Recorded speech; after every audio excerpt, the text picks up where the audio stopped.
The WNBA can't keep brushing aside what Rebecca Lobo had to say about Caitlin Clark and the league's officiating because her comments hit hard.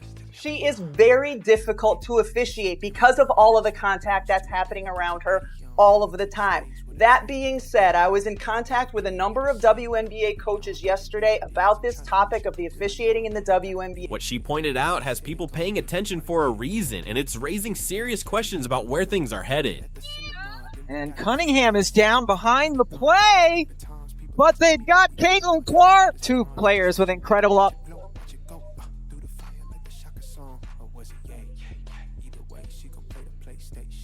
Clark, another long three.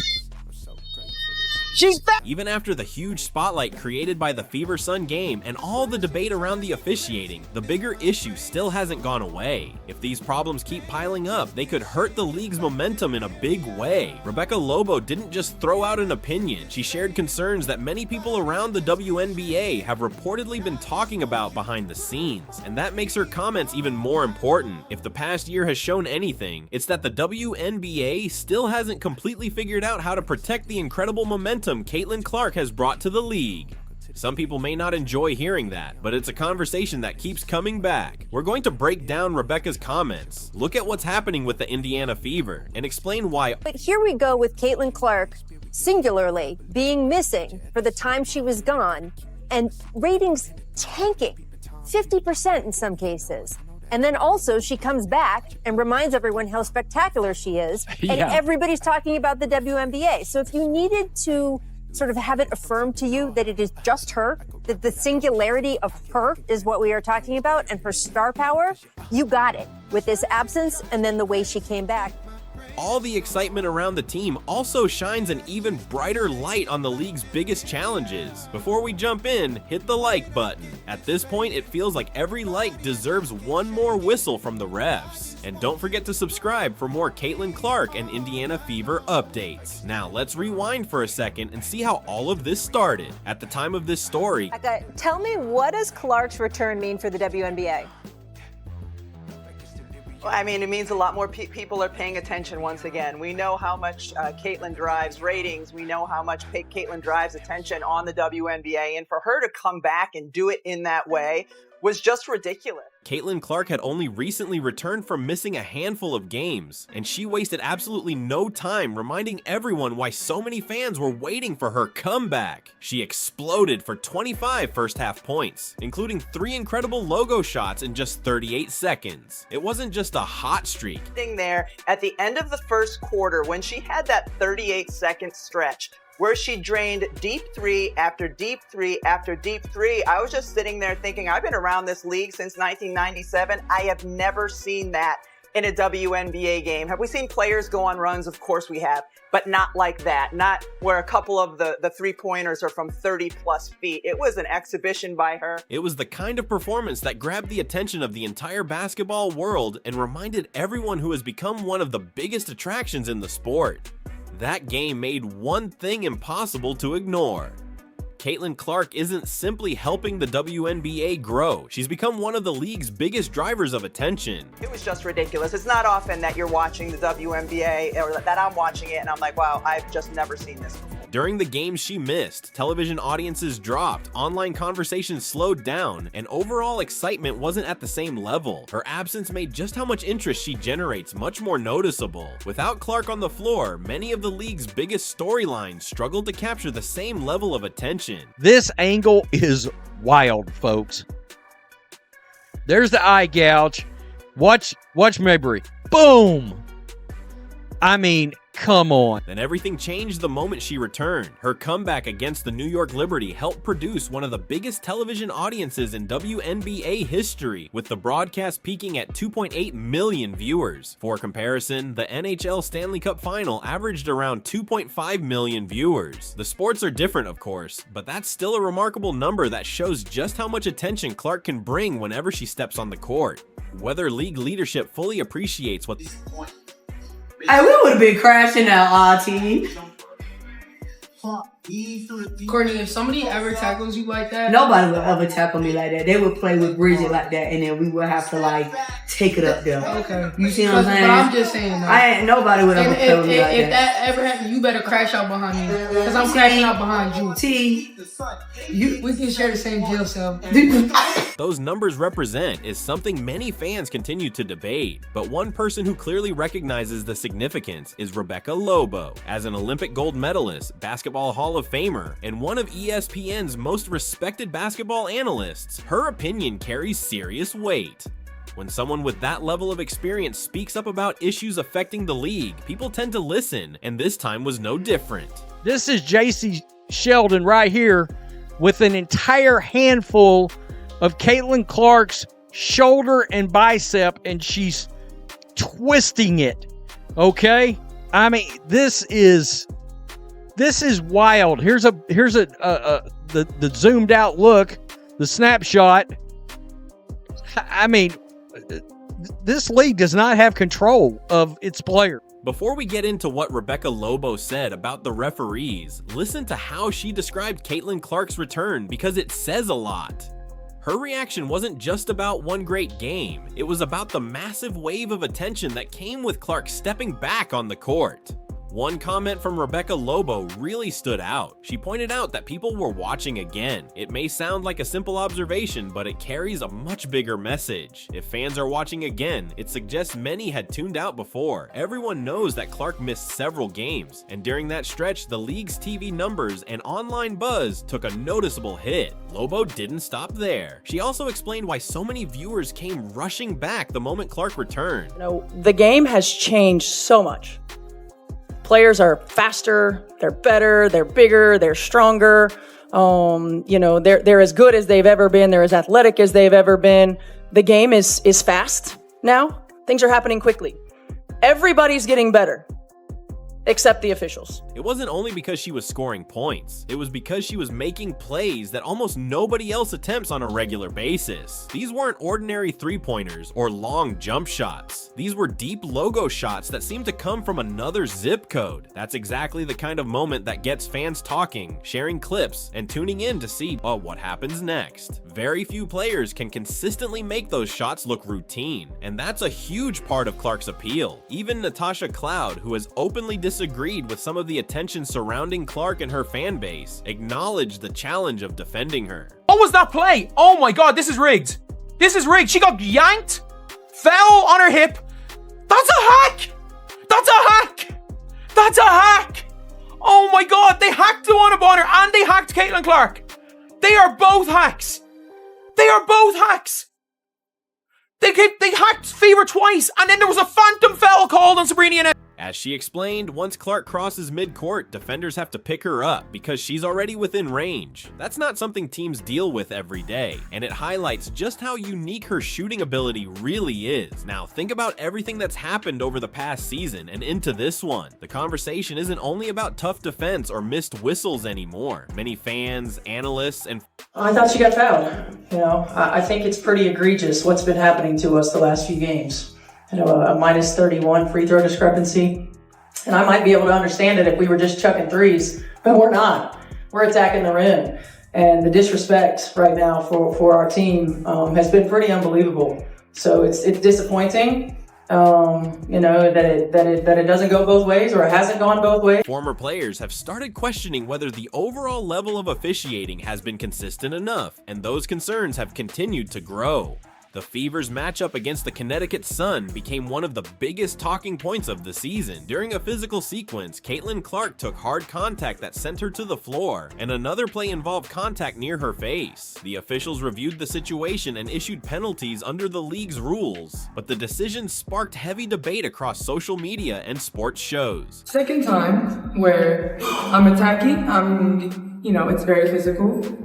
I'm saying something to the ref, watch my land in space, watch physicality. I get laughed at, and it ends in my ankle getting turned.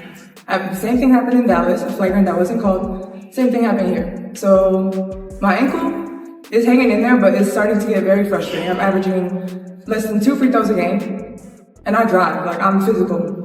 I'm not someone who's avoiding contact.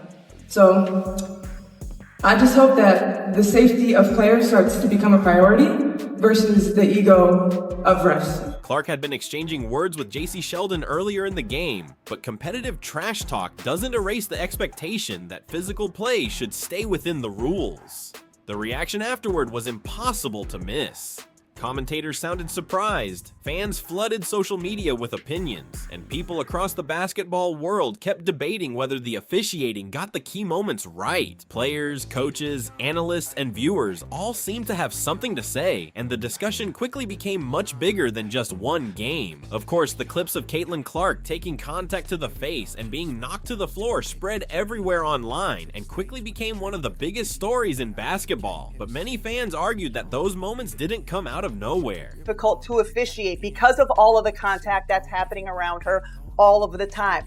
That being said, I was in contact with a number of WNBA coaches yesterday about this topic of the officiating in the WNBA, and all of them said it needs to get better. Specifically, the consistency, not only from one game to the next, but the consistency within it. They believed the tension had been building from the opening tip, and by the end of the game, it had finally boiled over. As the intensity kept rising, frustration became impossible to hide. After the game, Fever head coach Stephanie White looked visibly upset before she even spoke. She sat down, took a deep breath, and then shared her thoughts about the officiating. Without calling out any official by name, she made it clear she felt the standard needed to improve. That message landed with a lot of... Coach told me, we tell our players to be as physical as they can possibly be for 40 minutes because we know for 38 of them, they're pretty much going to get away with it. So I think everybody would like to see a tighter whistle and a little bit more freedom of movement.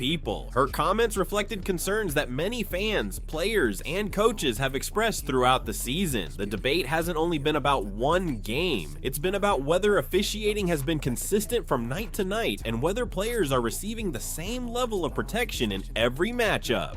Many Indiana Fever supporters believe those concerns have been present since the start of the season, and they point to the close 90-88 loss against the New York Liberty as one of the biggest examples.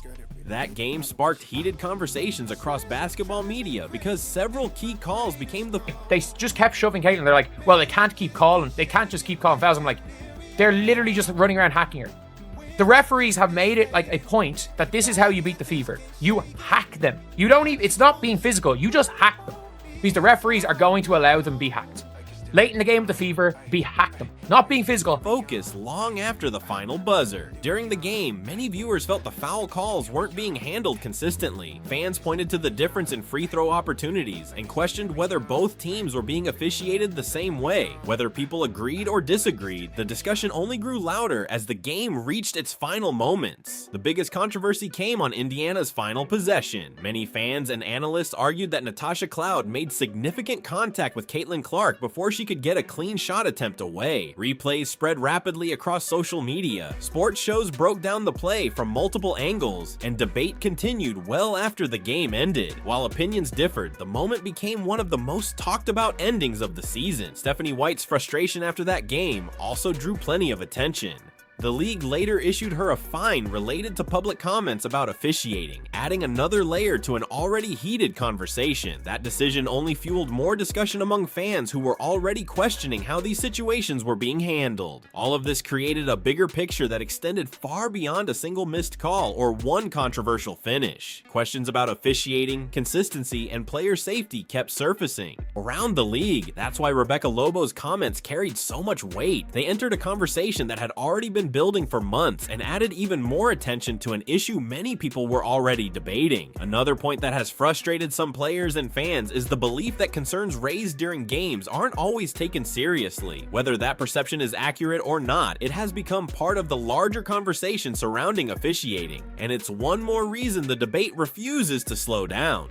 Players have even joked about the physical play, making comments like, "I am going to be wounded if this continues up." Those remarks may be lighthearted on the surface, but they also reflect the frustration many people have been talking about all season. Now let's circle back to Rebecca Lobo and why she connected all of this to Caitlin Clark. The bigger picture is hard to ignore. Caitlin Clark has become one of the league's biggest attractions, and whenever she's on the floor, interest in the WNBA rises. Fans tune in, television audiences grow, and conversations across sports media become even louder. That's why so many people believe keeping the game's biggest stars healthy is incredibly important for the league. Rebecca Lobo didn't overstate her point, but she also didn't avoid it. She explained her concerns in a measured way, yet her message carried plenty of weight. If you listen closely, it's clear she believes officiating has become a topic that deserves serious attention. One part of her comment stood out more than anything else. She said that every coach she had spoken with shared concerns about officiating. That's a significant statement coming from someone with her experience and credibility. When coaches across different teams are raising similar issues, it naturally becomes a league-wide conversation rather than a complaint from just one sideline. If coaches believe games are becoming harder to manage because of inconsistent officiating, they may encourage their teams to adjust how they play within the rules. That's where concerns can grow. Nobody wants players feeling like they have to be more physical simply because they lack confidence in how certain situations will be called. A consistent standard benefits everyone, from the athletes to the coaches and the fans watching at home. Think of it this way: if drivers believed there was no consistent enforcement of traffic laws, some might take bigger risks than they otherwise would. In sports, consistency from officials helps players understand where the line is, making the game safer and more predictable for everyone involved. This is why moments involving hard contact, controversial fouls, and heated reactions from coaches have drawn so much attention throughout the season. Every debated call adds another chapter to an already active discussion, and every viral clip keeps the spotlight on officiating instead of the incredible basketball being played. Some fans have started wondering whether enough is being done to protect star players, especially Caitlin Clark, while others believe the league is simply allowing competitive, physical basketball. That debate isn't likely to disappear anytime soon, and it's one of the biggest talking points surrounding the WNBA right now. League Commissioner Kathy Engelbert has spoken positively about the value of strong rivalries and competitive matchups, and rivalries can absolutely help generate excitement. But there's an important difference between intense competition and unnecessary physical play. Fans want passionate games, memorable moments, and fierce battles on the court. They also want players competing at their best without avoidable controversies taking over the headlines. The WNBA already has one of the most talked about and marketable athletes in women's sports, and Caitlin Clark's impact on viewership continues to show why that matters. That's why so many people are paying close attention to how the league handles these ongoing conversations. Everyone wants the focus to stay on the incredible talent, unforgettable performances, and the continued growth of the game. If you're still watching, drop a basketball in the comments. Thanks for spending your time here, and I'll catch you in the next one.